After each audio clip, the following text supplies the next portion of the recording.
মুফাসসিরিন কেরাম এই আয়াতের তাফসীরের মধ্যে এনেছেন, এই জিলকদ, জিলহজ, মুহররম, রজব এই 4টি মাস কোনো ব্যক্তি যদি ইবাদতে মশগুল থাকে, অধিক পরিমাণে ইবাদত করে, অধিক পরিমাণে নফল ইবাদতের মাধ্যমে আল্লাহ তাআলার নৈকট্য প্রাপ্ত প্রিয় বান্দা যদি হতে পারে, তাহলে বাকি মাসগুলো আল্লাহ তাআলা ইবাদতের জন্য ওই বান্দারকে আল্লাহ সহজ করে দিবেন। সুবহানাল্লাহ। এই 4টি মাস কোনো অলসতা করা যাবে না, কোনো অবহেলা করা যাবে না। এই মাসগুলোর মধ্যে অধিক পরিমাণে ইবাদতের কথা বলা হয়েছে। যদি ইবাদত করা হয়, বাকি মাসগুলো ইবাদতের তৌফিক আল্লাহ তাআলা আপনার অন্তরের মধ্যে ঢেলে দিবে। সুবহানাল্লাহ। অপরদিকে আল্লাহ বলেছেন, ফালা তাযলিমু ফীহিন্না আনফুসাকুম, এই মাসগুলোতে নিজেদের নফসের উপরে জুলুম করো না। এই নফসের উপরে জুলুম করো না, এই কথার অর্থ হলো যে এই মাসগুলোতে তোমরা বিভিন্ন গুনাহ থেকে, পাপাচার থেকে নিজেকে তোমরা বিরত রাখো। সুবহানাল্লাহ। যদি এই মাসগুলো তোমরা গুনাহ থেকে বিরত থাকতে পারো, গুনাহকে বয়কট করতে পারো, তাহলে আশা করা যায় আল্লাহ তাআলা বাকি মাসগুলাও তোমাকে গুনাহ মুক্ত করার জন্য আল্লাহ তোমাকে সাহায্য সহযোগিতা করবেন। সুবহানাল্লাহ। দেখছেন, তাহলে এই মুহররমে যদি গুনাহ মুক্ত থাকা যায়, বাকি মাসগুলো আল্লাহ গুনাহ মুক্ত জীবন আল্লাহ আপনাকে আমাকে আল্লাহ দান করবেন। কত চমৎকার কথা।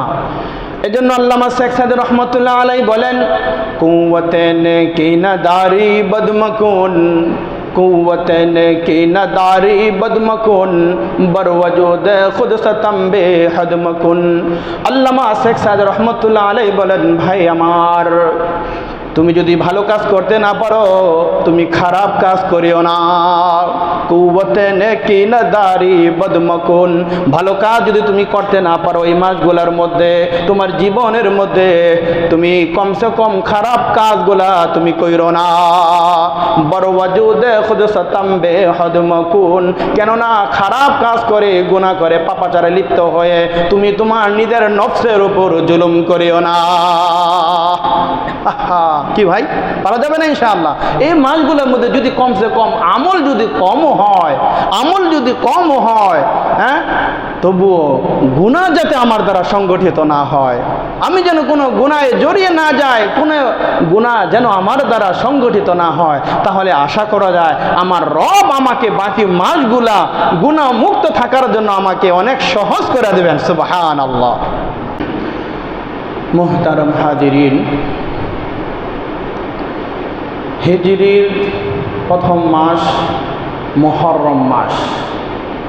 মুহররম মাসের আজকে প্রথম জুমআ। মুহররম শব্দের শাব্দিক অর্থ হল নিষিদ্ধ, সম্মানিত, মর্যাদা সম্পন্ন। আর এই সকল কারণেই মুহররমের অনেক গুরুত্ব এবং তাৎপর্য রয়েছে।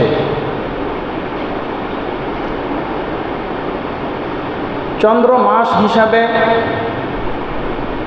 চাঁদের হিসাব রাখা প্রত্যেকটা মুসলমানের উপর ফরজে কিফায়া। চাঁদের হিসাব অনুযায়ী চন্দ্র মাসে হিসাব রাখা ফরজে কিফায়া। কেননা এই চাঁদের হিসাবের সাথে মুসলমানের অনেক কিছুর সম্পর্ক রয়েছে, যেমন রোজা, হজ, যাকাত, ঈদ, কুরবানি, বিভিন্ন আমলের ক্ষেত্রে মুসলমানের একটা সম্পর্ক রয়েছে। মুসলমান যদি এই চাঁদের হিসাব না রাখে, তাহলে মুসলমান অনেক আমলের ক্ষেত্রে অনেক আমল মুসলমানদের নষ্ট হয়ে যাবে। যেমন আরাফার রোজা, ঈদুল আজহা, যদি আমরা এগুলো চাঁদ দেখে রোজা না রাখি, চাঁদ দেখে রোজা না ভাঙি, তাহলে কিন্তু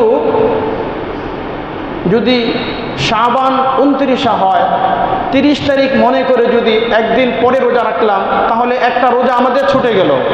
কিয়ামত পর্যন্ত এই এক রোজার কাজা আদায় করলে কাফারা আদায় হবে না। ঠিক তেমনিভাবে রমজান হলো 30, 29 রমজান মনে করে যদি আমরা তার পরের দিন ঈদ করে ফেলি, একটা রোজা আপনার আমার জীবনে অবশিষ্ট হয়ে গেল। তাহলে মুসলমানদের আমলের সাথে, মুসলমানদের ঈমানের সাথে বলে একটা অনেক বড় একটা সম্পর্ক রয়েছে এই চাঁদের হিসাব রাখা। জানাজা নামাজ ফরজে কিফায়া, যদি এলাকার একজন মানুষও ওই জানাজায় শরীক হয়, অংশগ্রহণ করে, সকলের পক্ষ থেকে জিম্মাদারি আদায় হয়ে যাবে। যদি কেউ না যায়, সকলে গুনাহগার হবে। ঠিক তেমনিভাবে চাঁদের হিসাব রাখা এটা সকল মুসলমানের উপর ফরজে কিফায়া। হ্যাঁ, আমাদের বাংলাদেশে সরকারিভাবে ইসলামিক ফাউন্ডেশন কর্তৃক আয়োজিত জাতীয় চাঁদ দেখার কমিটি যারা রয়েছে, তাদের তত্ত্বাবধানে তারা আমাদেরকে আমলের কথা, তারা আমাদের চাঁদের বিষয়গুলো আমাদেরকে জানিয়ে দেন। যদি এই ইসলামিক ফাউন্ডেশন কর্তৃক আয়োজিত যদি এই চাঁদ দেখার কমিটি তারা নির্দিষ্ট না করতেন, তাহলে প্রত্যেকটা মুসলমানের প্রতি মাসে এই চাঁদ দেখা, চাঁদ উদিত হওয়া, চাঁদ অস্তমিত হওয়া, সবগুলো বিষয় প্রতি মাসে এটা জানা প্রত্যেকটা মুসলমানের উপর ফরজে কিফায়া হয়ে যেত। আজকে বড় আফসোসের বিষয়, হিজরির প্রথম মাস মুহররম মাস, হিজরির প্রথম মাসে প্রথম তারিখ মুহররমের পহেলা, মুহররম কখন আসে কখন চলে যায় আমাদের কোনো খেয়াল থাকে না। কিন্তু পহেলা বৈশাখ কখন আসে, সেই পহেলা বৈশাখের জন্য আমরা উৎপেতে থাকি। বিজাতীয় কৃষ্টি কালচার অনুকরণের জন্য 11:59 পর্যন্ত ঘড়ির কাঁটা দেখে বসে থাকে রাত জেগে। পহেলা বৈশাখ উদযাপনের জন্য, 31 নাইট উদযাপনের জন্য কখন আসবে ডিসেম্বরের 31 তারিখ, ওই দিনটা আমাদের ভালো মনে থাকে। আফসোস মুসলমান। এর জন্য মুসলমানের ঈমানের সাথে আমলের সাথে যেই বিষয়গুলো সম্পর্কিত, শুধু চাঁদের বিষয় না, বলে প্রত্যেকটা বিষয় মুসলমানের সতর্ক থাকা উচিত। আল্লাহ আমাদের সকলকে মুসলমানের ঈমান আমলের ক্ষেত্রে সতর্ক হওয়ার তৌফিক আল্লাহ দান করুন, সকলে বলুন আমিন। তাহলে বলতেছিলাম, মুহররম শব্দের 2টি অর্থ। মুহররম শব্দের 2টি অর্থ। মুহররম শব্দের প্রথম যে অর্থ সেটা হলো নিষিদ্ধ, হারাম। আর এই নিষিদ্ধ এই বিষয়টা জনাবি মুহাম্মদ রাসূলুল্লাহ সাল্লাল্লাহু আলাইহি ওয়াসাল্লামের যুগের পূর্বেও এই বিষয়টা ছিল। যেমন আল্লাহ তাআলার কাছে 4টি মাস অনেক সম্মানিত, জিলকদ, জিলহজ, মুহররম, রজব। এই 4টি মাস আল্লাহ তাআলার কাছে অনেক দামি, অত্যন্ত গুরুত্বপূর্ণ এবং তাৎপর্য রয়েছে। সেই কারণে আল্লাহ তাআলা মুসলমান এবং কাফেরদেরকে, সকল মানব জাতিকে সম্বোধন করে আল্লাহ তাআলা বলেছেন যে এই 4টি মাসে তোমরা যুদ্ধ বিগ্রহ, মারামারি, কাটাকাটি, হানাহানি, রক্তপাত, বলে এই সকল বিষয় থেকে তোমরা বিরত থাকবে। কিন্তু ঘটনার ক্রমে এমন হয়েছে, এই 4টি মাসে মুসলমান আল্লাহর কোরআনের বিধানকে মেনেছে। তারা কোনো যুদ্ধ বিগ্রহ করেনি, মারামারি, কাটাকাটি, হানাহানি, রক্তে রঞ্জিত তারা একসাথে যুদ্ধে, মুসলমান কাফেরদের সাথে যুদ্ধে লিপ্ত হয়নি। কিন্তু কাফেরদের পক্ষ থেকে অতিরঞ্জিত হয়ে তারা বাড়াবাড়ি করে মুসলমানদের উপর আক্রমণ করে বসে এই নিষিদ্ধ মাসগুলোতে। সাউন্ড একটু কমায় দেন। নিষিদ্ধ এই 4টা মাসে কাফেরদের পক্ষ থেকে যখন মুসলমানদের উপর আক্রমণ হয়েছে, মুসলমানদের উপর আক্রমণ হওয়ার পরে তখন আল্লাহ তাআলা রাসূল করিম সাল্লাল্লাহু আলাইহি ওয়াসাল্লামকে জানিয়ে দিয়েছেন, তারা যেহেতু কোরআনের এই আয়াতকে সীমালঙ্ঘন করে, তারা বাড়াবাড়ি করে যেহেতু মুসলমানদের উপর আক্রমণ করেছে, সুতরাং এখন থেকে এই 4 মাসের যেই হুকুম ছিল, এই 4 মাসের হুকুম রহিত হয়ে গেল। এই 4 মাসের হুকুম বাতিল হয়ে গেল, এর হুকুম এখন আর বহাল নেই। সুতরাং কাফেররা যেভাবে সমানভাবে আপনাদের উপর আক্রমণ করে, মুসলমানদের উপর আক্রমণ করে, ঠিক তেমনি ভাবে মুসলিম জাতি, মুসলমান তোমরাও কাফেরদের উপর সেভাবে আক্রমণ করো, তাদের পাল্টা জবাব তাদেরকে দিয়ে দাও। আক্রমণের কথা বলে নয়, তারা যে আক্রমণ করে আক্রমণে প্রতিহত করো, তাদেরকে বাধা দাও, তাদের জবাব কঠোরভাবে জবাব তাদেরকে দাও। এই হলো মুহররম মাসের এক শব্দের অর্থ। মুহররমের প্রথম শব্দিক অর্থ হলো নিষিদ্ধ হওয়া। এই হলো নিষিদ্ধ হওয়ার তাৎপর্য। এবার আসেন মুহররম মাসের দ্বিতীয় শব্দের যে শাব্দিক অর্থ, সেটা হলো সম্মানিত। সেটা হলো সম্মানিত। কিভাবে সম্মানিত হলো?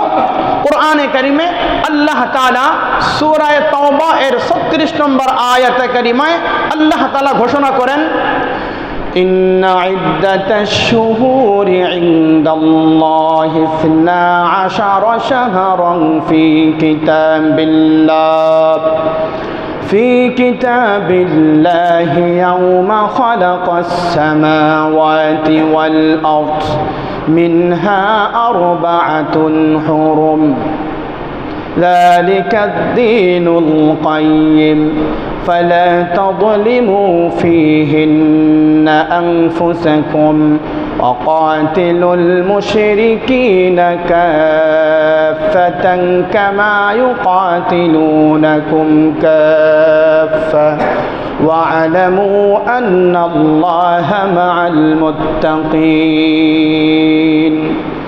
সূরা তাওবা আয়াত নম্বর 36 আল্লাহ তাআলা বলতেছেন, ইন্না ইদ্দাতাশ শুহুরি ইনদাল্লাহি 12 শাহরান।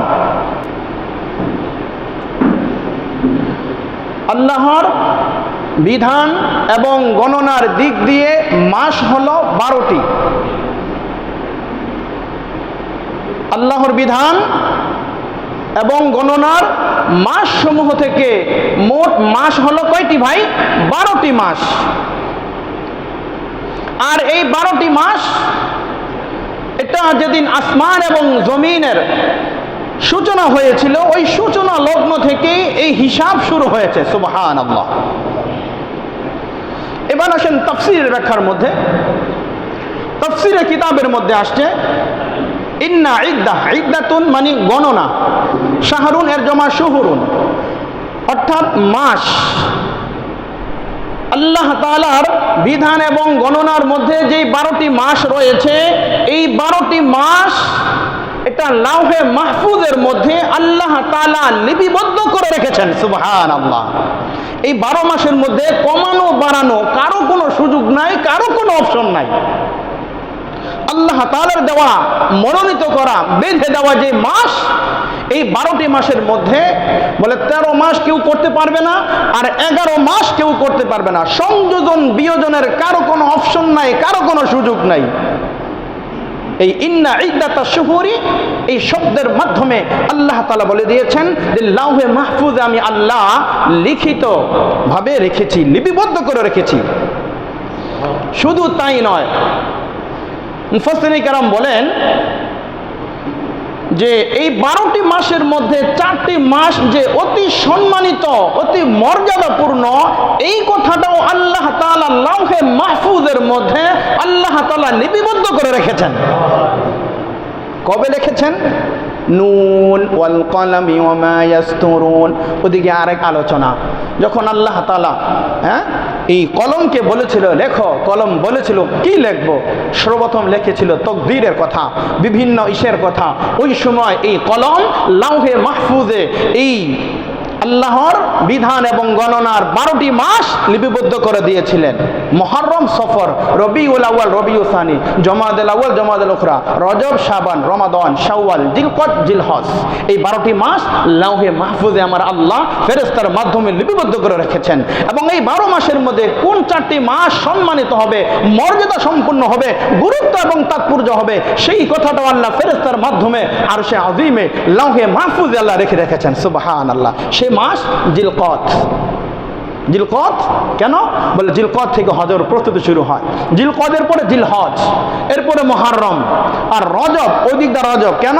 নবীজি দোয়া করেছেন, আল্লাহুম্মা বারিক লানা ফি রজব ওয়া শাবান ওয়া বাল্লিগনা রমাদান।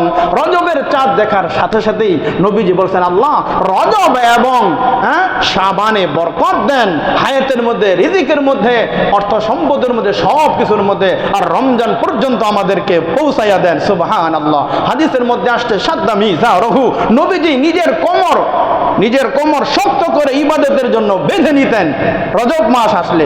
এই জন্য আল্লাহর পয়গম্বর বলেছেন, মুফাসসিরিনে কেরাম এই আয়াতের ব্যাখ্যা করেছেন যে 12টি মাসের মধ্যে 4টি মাস, এটাও যে সম্মানিত, এটা আপনার আমার কোনো কথা না, এটাও আল্লাহ লাউহে মাহফুজে আল্লাহ তাআলা খোদাই করে লিপিবদ্ধ করে রেখেছেন। সুবহানাল্লাহ। হজের মৌসুম এই তো, আজকে 1 তারিখ চলে গেল, জিলহজ মাস আবার ঘুরে আসলে আবার 11 মাস পরে আসবে, 12 মাস পরে আসবে। তাহলে এই জিলহজ মাসের গুরুত্ব অনেক, এই মুহররমের অনেক গুরুত্ব এবং তাৎপর্য রয়েছে। আচ্ছা, এবার আল্লাহ তাআলা মিনহা আরবাআতুন হুরুম, এই 4টি মাস কোন মাস সেই আলোচনা চলে গেল। আল্লাহ তাআলা কোরআনে কারীমের এরপরে বলতেছেন, ফালা তাযলিমু ফীহিন্না আনফুসাকুম, ফালা তাযলিমু, লা তাযলিমু ফীহিন্না আনফুসাকুম, তোমরা এই মাসগুলোর মধ্যে নিজের নফসের উপরে তোমরা কেউ জুলুম অত্যাচার করিও না। সুবহানাল্লাহ। এই 4টি মাসে তোমরা নিজেদের নফসের উপরে কোনো জুলুম অত্যাচার তোমরা কেউ করবে না। কেমন জুলুম, কিভাবে জুলুম অত্যাচার করা হবে প্রশ্ন হতে পারে। মুফাসসিরিনে কেরাম এই আয়াতের তাফসীরের মধ্যে এনেছেন, এই জিলকদ, জিলহজ, মুহররম, রজব, এই 4টি মাস কোনো ব্যক্তি যদি ইবাদতে মশগুল থাকে, অধিক পরিমাণে ইবাদত করে, অধিক পরিমাণে নফল ইবাদতের মাধ্যমে আল্লাহ তাআলার নৈকট্য প্রাপ্ত প্রিয় বান্দা যদি হতে পারে, তাহলে বাকি মাসগুলো আল্লাহ তাআলা ইবাদতের জন্য ওই বান্দারকে আল্লাহ সহজ করে দিবেন। সুবহানাল্লাহ। এই 4টি মাস কোনো অলসতা করা যাবে না, কোনো অবহেলা করা যাবে না। এই মাসগুলোর মধ্যে অধিক পরিমাণে ইবাদতের কথা বলা হয়েছে। যদি ইবাদত করা হয়, বাকি মাসগুলো ইবাদতের তৌফিক আল্লাহ তাআলা আপনার অন্তরের মধ্যে ঢেলে দিবে। সুবহানাল্লাহ। অপরদিকে আল্লাহ বলেছেন, ফালা তাযলিমু ফীহিন্না আনফুসাকুম, এই মাসগুলোতে নিজেদের নফসের উপরে জুলুম করো না। এই নফসের উপরে জুলুম করো না, এই কথার অর্থ হলো যে এই মাসগুলোতে তোমরা বিভিন্ন গুনাহ থেকে, পাপাচার থেকে নিজেকে তোমরা বিরত রাখো। সুবহানাল্লাহ। যদি এই মাসগুলো তোমরা গুনাহ থেকে বিরত থাকতে পারো, গুনাহকে বয়কট করতে পারো, তাহলে আশা করা যায় আল্লাহ তাআলা বাকি মাসগুলাও তোমাকে গুনাহ মুক্ত করার জন্য আল্লাহ তোমাকে সাহায্য সহযোগিতা করবেন। সুবহানাল্লাহ। দেখছেন, তাহলে এই মুহররমে যদি গুনাহ মুক্ত থাকা যায়, বাকি মাসগুলো আল্লাহ গুনাহ মুক্ত জীবন আল্লাহ আপনাকে আমাকে আল্লাহ দান করবেন। কত চমৎকার কথা। এজন্য আল্লামা শেখ সাদি রহমতুল্লাহ আলাইহি বলেন, কুওয়াতেন কি নাদারি বদমকুন, কুওয়াতেন কি নাদারি বদমকুন, বরওয়াজুদ খুদ সতম্বে হদমকুন। আল্লামা শেখ সাদি রহমতুল্লাহ আলাইহি বলেন, ভাই আমার, তুমি যদি ভালো কাজ করতে না পারো, তুমি খারাপ কাজ করিও না। কুওয়াতে নেকি নাদারি বদমকুন, ভালো কাজ যদি তুমি করতে না পারো এই মাসগুলোর মধ্যে, তোমার জীবনের মধ্যে, তুমি কমসে কম খারাপ কাজগুলা তুমি কইরো না। বড় ওয়াজুদে খুদ সতাম্বে হদমকুন, কেননা খারাপ কাজ করে, গুনাহ করে, পাপাচারে লিপ্ত হয়ে তুমি তোমার নিজের নফসের উপর জুলুম করিও না। কি ভাই, পারা যাবে না ইনশাআল্লাহ? এই মাসগুলোর মধ্যে যদি কমসে কম আমল যদি কম হয়, হ্যাঁ, তবুও গুনাহ যাতে আমার দ্বারা সংগঠিত না হয়, আমি যেন কোনো গুনাহে জড়িয়ে না যাই, কোনো গুনাহ যেন আমার দ্বারা সংগঠিত না হয়, তাহলে আশা করা যায় আমার রব আমাকে বাকি মাসগুলা গুনাহ মুক্ত থাকার জন্য আমাকে অনেক সহজ করে দেবেন। সুবহানাল্লাহ। এরপর আল্লাহ তাআলা বলতেছেন, ওয়াকাতিলুল মুশরিকিনা কাফাতান কামা ইউকাতিলুনাকুম কাফা। ওয়াকাতিলুল মুশরিকিনা কাফা, কাফেররা যেভাবে তোমাদের সাথে সমানভাবে যুদ্ধ বিগ্রহে লিপ্ত হয়, ঠিক তোমরাও তাদের সাথে ওইভাবে সমানভাবে সমবেতভাবে তাদের সাথে যুদ্ধ বিগ্রহে তোমরাও লিপ্ত হও। তাদের পাল্টা জবাব, তাদের দাঁত ভাঙা জবাব তাদেরকে দাও।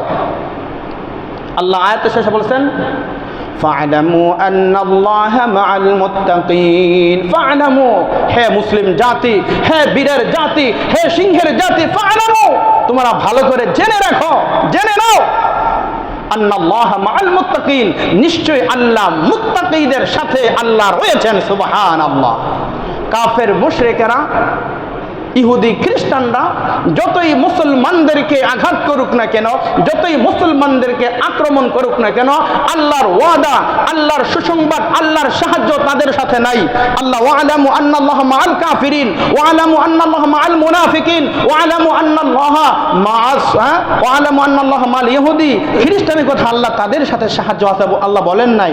আল্লাহ বলছে যে ইহুদি খ্রিস্টান বিধর্মী কাফেররা সকল বাতিল শক্তি, অপশক্তি একত্রিত হয়ে যতই তোমাদেরকে আক্রমণ করুক না কেন, মনে রাখবে তোমাদের সাথে আল্লাহর সাহায্য আছে, কাফেরদের সাথে আল্লাহর কোনো সাহায্য নাই। সুবহানাল্লাহ। কোনো সাহায্য কাফেরদের সাথে নাই। আল্লাহ রাসূল সাল্লাল্লাহু আলাইহি সাল্লাম যখন হেরা পর্বতে ছিলেন, হেরা গুহায় ছিলেন, সাইয়েদনা সিদ্দিক আকবর রাদিয়াল্লাহু তাআলা আনহু বলে, ইয়া রাসূলুল্লাহ, ওই যে কাফেরদের পা দেখা যায়, যদি ওরা একটু নিচের দিকে অবলোকন করে, নিচের দিকে তাকিয়ে দেখে, তাহলেই তো আমাদেরকে দেখে ফেলবে। নবীজি বলছেন, আবু বকর লা তাহজান ইন্নাল্লাহা মা'ানা। আবু বকর লা তাহজান ইন্নাল্লাহা মা'ানা।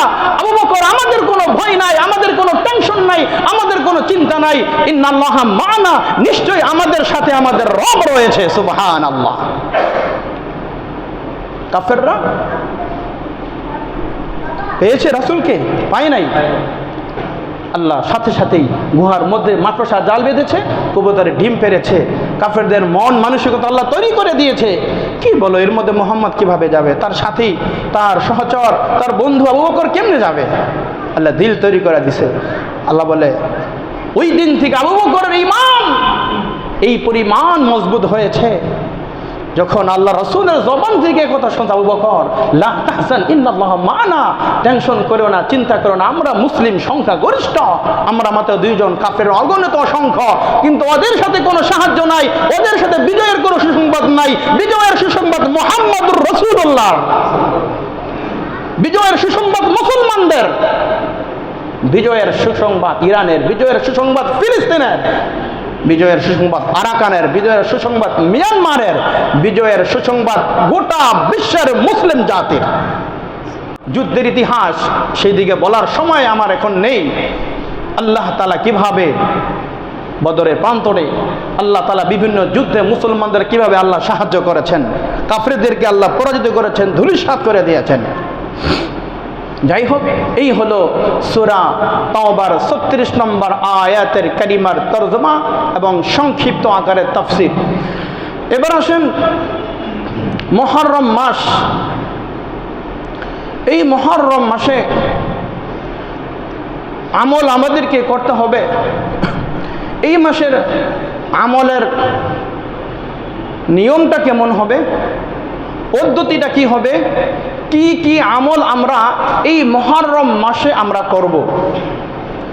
মুহররম মাসে নির্দিষ্ট কোনো ইবাদত নেই, নির্দিষ্ট কোনো ইবাদত মুহররম মাসে নেই।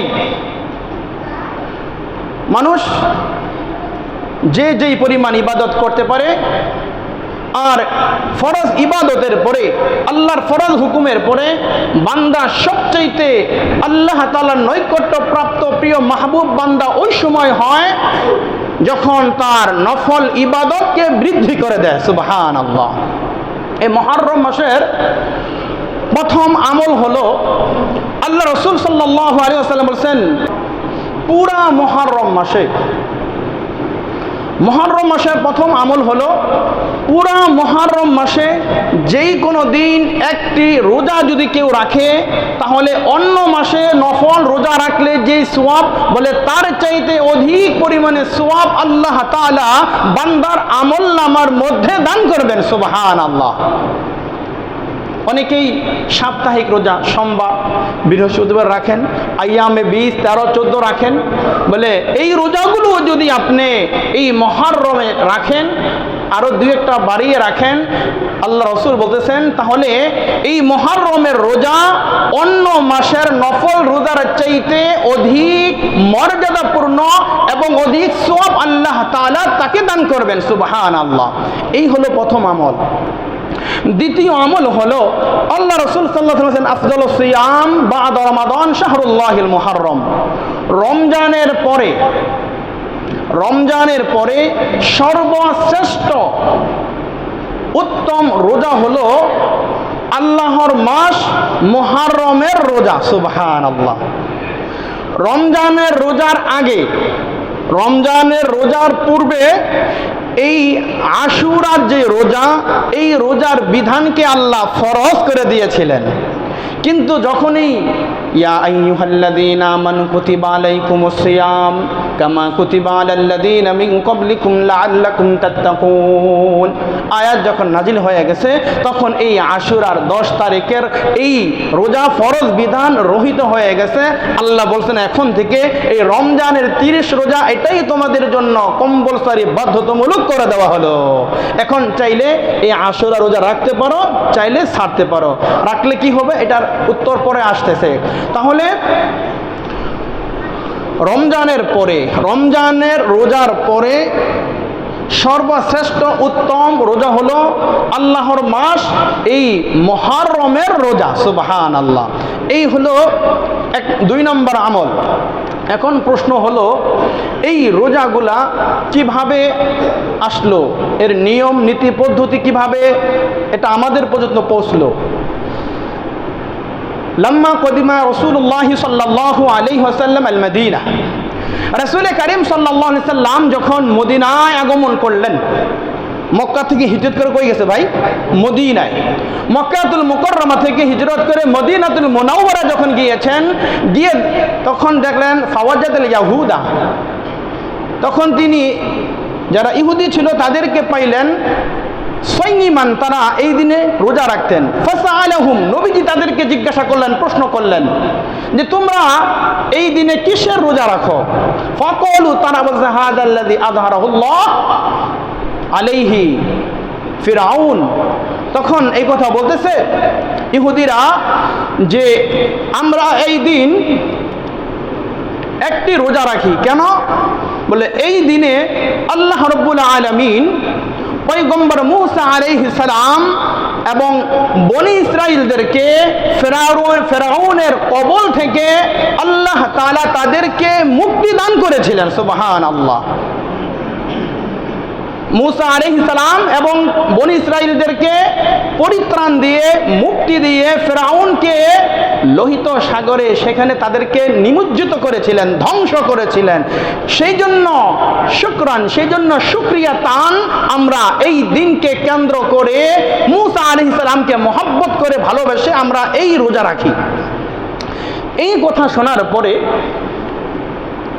জনাবি মুহাম্মদ রাসূলুল্লাহ সাল্লাল্লাহু আলাইহি সাল্লাম বলতেছেন, নাহনু আহাক্কু বিমূসা মিনকুম, আরে আমরাই তো মূসার ক্ষেত্রে সবচাইতে মহব্বতের দিক দিয়ে সবচাইতে বেশি হকদার। সুবহানাল্লাহ। নবীজি বলতেছেন নাহনু, আমরা আহাক্কু, অধিক হকদার মূসা, মূসা আলাইহিস সালামকে মহব্বতের ক্ষেত্রে, তার দাবিদারের ক্ষেত্রে সবচাইতে আমরাই তো বেশি হকদার তোমাদের চাইতে। এরপরে নবীজি ফাসামাহু, নবীজি নিজে রোজা রাখলেন, ও আমারা বিসিয়ামিহি, এবং হযরতে সাহাবায়ে কেরাম রাদিয়াল্লাহু তাআলা আনহুম আজমাইনদেরকে বললেন তোমরাও এই দিনে রোজা রাখো। সুবহানাল্লাহ। ফাসামাহু, নবীজি কি করছেন? ওই আশুরার দিন রোজা রাখছেন। ও আমারও আদেশ করেছেন, হুকুম করেছেন বিসিয়ামিহি, রোজা রাখার জন্য। বিসিয়ামিহি এই হাদরা সাহাবায়ে কেরাম উদ্দেশ্য। এই কথা বলার পরে হাদিসের শেষে নবীজি বলছেন সুমু আশুরা ওয়া খালিফু ফীহিল ইয়াহুদা, তোমরা আশুরা রোজা রাখার ক্ষেত্রে তোমরা আশুরা রোজা রাখো, আর আশুরা রোজা রাখার ক্ষেত্রে অখালিফু ফীহিল ইয়াহুদা, তোমরা ইহুদিদের বিরোধিতা করো, তাদের বিরুদ্ধাচরণ করো। কিভাবে? আসুমু ক্বাবলাহু ইয়াওমান ওয়া বা'দাহু ইয়াওমান, তোমরা এই 10ই মুহররম যে রোজাটা রাখবে, এই রোজার সাথে ওয়াসুমু ক্বাবলাহু ইয়াওমান, তার আগের দিন 10 তারিখের আগে কয় তারিখ হয়? 9 তারিখ। বলে 9 মুহররম তোমরা একটি রোজা রাখো। ওয়াসুমু ক্বাবলাহু ইয়াওমান, এরপরে ওয়া বা'দাহু ইয়াওমান, এবং 10 তারিখের পরে অর্থাৎ 11 তারিখে তোমরা আরেকটি রোজা রাখো। অর্থাৎ 10 তারিখ ঠিক রাইখা, 10 মুহররম ঠিক রাইখা 9 অথবা 10 অথবা 10 বা 11 এই 2 দিন তোমরা রোজা রাখো। কেন?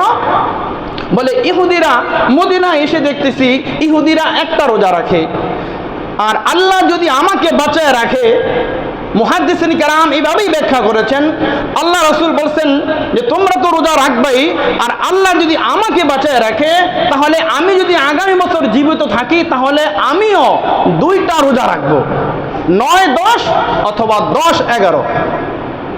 অখালিফু ফীহিল ইয়াহুদা, তোমরা ইহুদিদের বিরুদ্ধাচরণ করো। কেন? অন্য হাদিসের মধ্যে নবীজি বলেন মান তাশাব্বাহা বিকওমিন ফাহুয়া মিনহুম, বলে যার সাথে যার সাদৃশ্য হবে, যার সাথে যার মহব্বত ভালোবাসা তৈরি হবে, সে হাসরের ময়দানে তার সাথেই তার হাসর হবে। এর জন্য যদি তোমার আমলটা যদি ইহুদিদের আমলের সাথে মিলা যায়, তোমার আমলটা, তোমার আকীদা বিশ্বাসটা যদি ইহুদিদের আমলের সাথে, ইহুদিদের কার্যকর্মের সাথে মিলে যায়, তাহলে তো তুমি তাদের দলভুক্ত, তাদের অন্তর্ভুক্ত হয়ে যাবে, মুহাম্মাদের অন্তর্ভুক্ত হতে পারবে না। এজন্য ফাসামাহু আমারা বিসিয়ামিহি, আমিও রোজা রাখতেছি আর তোমাদেরকেও রোজা রাখার জন্য উদ্বুদ্ধ করতেছি, আর আগামী বছর আল্লাহ চাহে তো আমিও 2টা করে রোজা রাখবো। সুবহানাল্লাহ। এইগুলো 3য় নম্বর আমলের কথা। 4th নম্বর বিষয় হলো এই রোজা রাখবেন, এই রোজা রাখলে ফজিলত কি হবে, সওয়াব কি হবে। মানুষ তো শুধু নগদ চায়, নগদ ব্যবসা করলে নগদ টাকা দেখে সেটা চায়, কি নগদ ছাড়া কেউ কিছু বোঝে না। তো আমল যে করব, আমলের ক্ষেত্রে একটা প্রতিদান, এটার কি আজর কি সওয়াব রয়েছে সেই বিষয়ে আমাদের জানা প্রয়োজন। রাসূল করিম সাল্লাল্লাহু আলাইহি ওয়াসাল্লাম বলেছেন সিয়ামু ইয়াউম আশুরা ইন্নী আহতাসিবু আলাল্লাহ আই ইউকাফির সানাতাল্লাতী বা'দাহু। এই হলো এক হাদিসের বর্ণনা। আর কোন মুহাদ্দিসিন কেরাম হাদিসটা এইভাবেও বর্ণনা করেছেন যে সিয়ামু ইয়াউম আশুরা ইন্নী আহতাসিবু আলাল্লাহ আই ইউকাফির সানাতাল্লাতী ক্বাবলাহু ওয়াস সানাতাল্লাতী বা'দাহু। 2টা বর্ণনা আছে। তো যাই হোক, এর মূল অর্থ হলো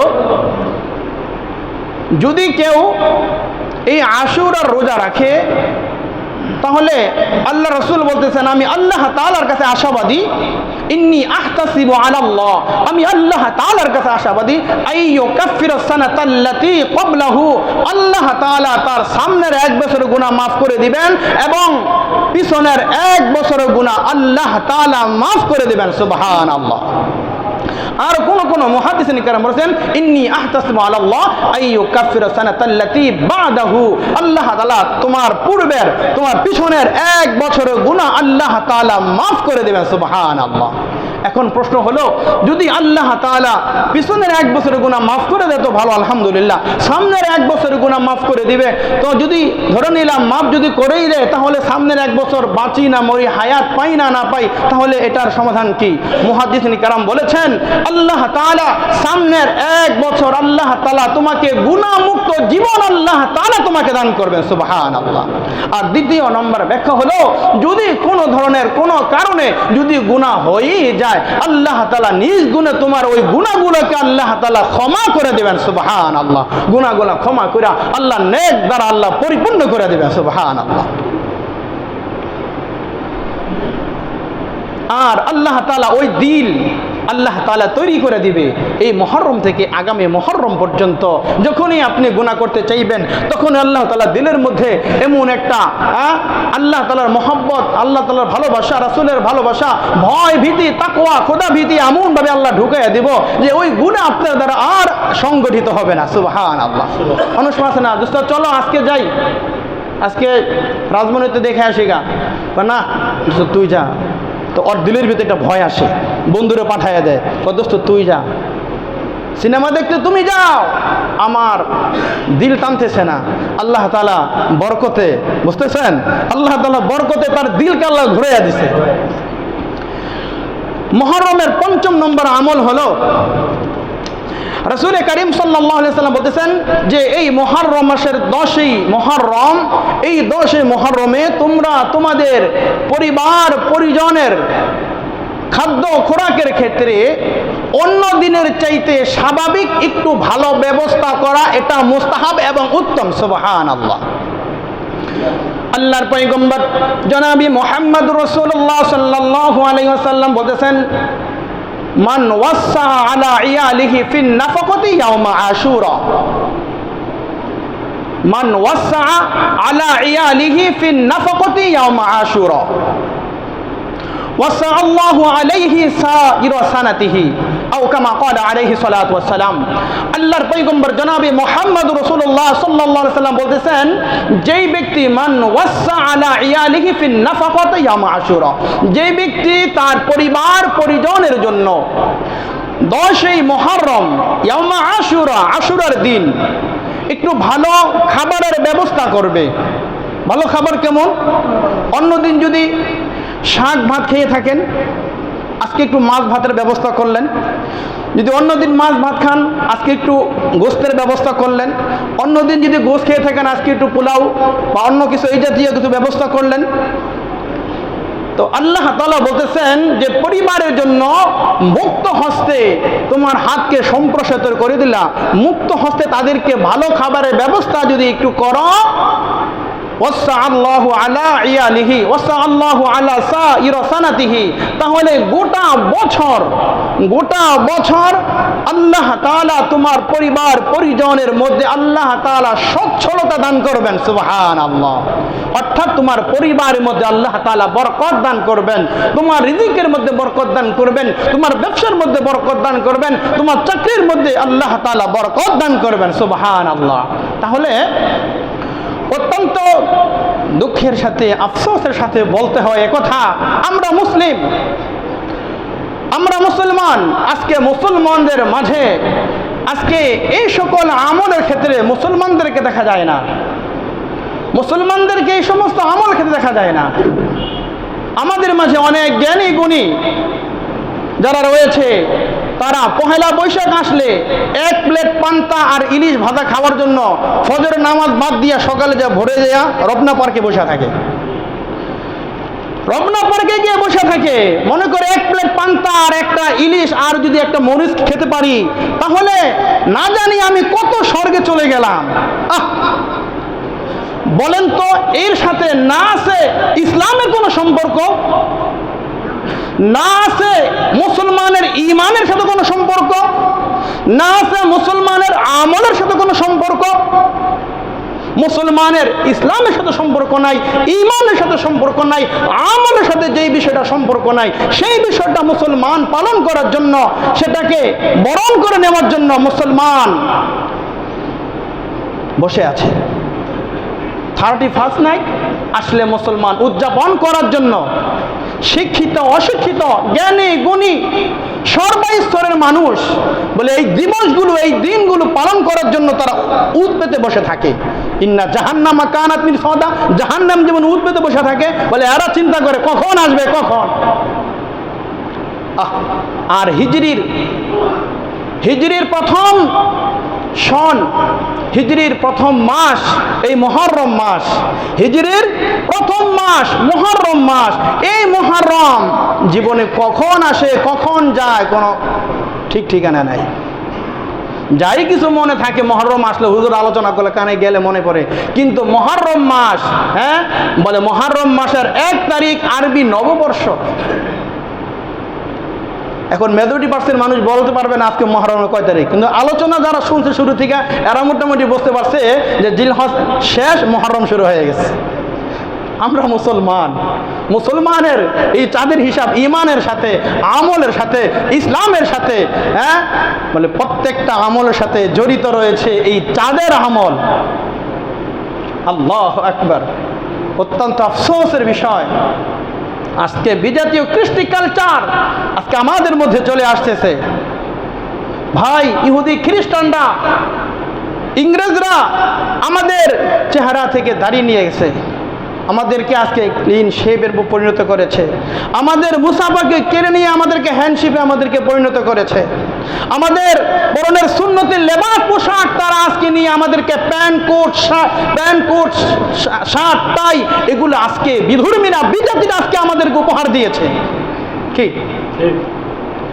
আমাদের চেহারার সুন্নতি লেবাস আমাদের থেকে ইহুদিরা কেড়ে নিয়েছে।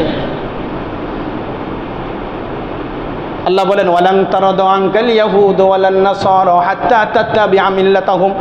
বহু উলামায়ে কেরাম এখানে আছেন। ওয়ালান তারাদা, লামে তাকিদ দিয়ে আল্লাহ ওয়ালান তারাদা, কখনোই তারা সন্তুষ্ট হবে না, কখনোই তারা সন্তুষ্ট হবে না। ওয়ালান তারাদা আনকাল ইয়াহুদ ওয়ালান নাসারা, ইহুদি খ্রিস্টানরা কখনো সন্তুষ্ট হবে না, কখনো তোমাদেরকে ভালোবাসবে না। হাত্তা তাত্তাবিআ মিল্লাতাহুম, যতক্ষণ পর্যন্ত আমরা তাদের দলভুক্ত না হব। আপনি যতই ওদেরকে যতক্ষণ পর্যন্ত তোমরা ইহুদি খ্রিস্টান না হবে, আমাদের বিজাতীয় কৃষ্টি কালচার তোমরা অনুসরণ অনুকরণ না করবে, ততক্ষণ পর্যন্ত আমরা মুসলমানদের প্রতি সন্তুষ্ট হব না, আমরা তোমাদের প্রতি রাজি আর খুশি হব না। কোরআনে আয়াত সূরা বাকারা 120 নম্বর আয়াতে কারিমা, তরজমা পড়েন, তাফসীর পড়েন, বিস্তারিত আলোচনার সময় নিয়ে দেখেন সেখানে কি বলছে। তাই তো ইহুদি খ্রিস্টানরা আজকে মুসলমানদেরকে টার্গেট করেছে, তাদের ঈমানের উপরে, তাদের লেবাস পোশাকের উপরে, তাদের আমলের উপরে, সর্বক্ষেত্রে মুসলমানদেরকে চতুর্দিক দিয়ে আক্রমণ করতেছে। একটাই কারণ কি? ওয়ালান তারাদু আনকাল ইয়াহুদ, আমরা ততক্ষণ পর্যন্ত সন্তুষ্ট হব না যতক্ষণ পর্যন্ত মুসলমান তোমাদেরকে আমাদের মতো না বানাই। মুসলমান সতর্ক হওয়া দরকার, ঈমানের ক্ষেত্রে, আমলের ক্ষেত্রে, আকীদার ক্ষেত্রে, সর্বক্ষেত্রে সর্বোপরি আপনার আমার ব্যক্তিগত জীবন, পারিবারিক জীবন, সামাজিক জীবন, রাষ্ট্রীয় জীবন, আন্তর্জাতিক জীবন পরিচালনার ক্ষেত্রে বলে আমার মাথার উপরে থাকবে আল্লাহর কোরআনের বিধান, আল্লাহ রাসূলের জীবন আদর্শ থাকবে। আল্লাহর কোরআনের বিধান, নবীজির জীবন আদর্শ মাথার উপরে থাকবে। এছাড়া যত বাতিল আকীদা বিশ্বাস হয়েছে এগুলো সব থাকবে মুসলমানের পায়ের পদতলে ঢেকে না। আল্লাহ তাআলা আমাদের সকলকে বোঝার, আমল করার তৌফিক আল্লাহ তাআলা দান করুন। সকলে বলুন আমিন। আগামী জুমায় 10 মুহররমের যেই ইতিহাস, কারবালার সঠিক ইতিহাস, মুসলমান ইতিহাস বিকৃত করতে করতে কাটতে বলে সংযোজন বিয়োজন করতে করতে মূল যে ইতিহাস, এই কারবালার ইতিহাস আমাদের কর্ণকুহরে পৌঁছায় না। একদল সাহাবায়ে কেরামরা নাফরমান কাফের বানিয়ে ছাইড়া দেয়, আরেক দল হোসাইন রে একবারে আকাশচুম্বী উঠাইয়া দেয়। মূল ইতিহাস মুসলমান জানে না, মুসলমান পড়ে না, কোথা থেকে পড়বে? মুসলমান ইতিহাস বিকৃত হতে কাটতে কাটতে আমাদের বন্ধু যা আছে তাই না পড়ব। একটা বই আছে ইতিহাসের কাঠ গড়ায় দাঁড়িয়ে, যদি কারবালার ইতিহাস কেউ পড়তে চান তাহলে ইতিহাসের কাঠ গড়ায় দাঁড়িয়ে একটা বই আছে।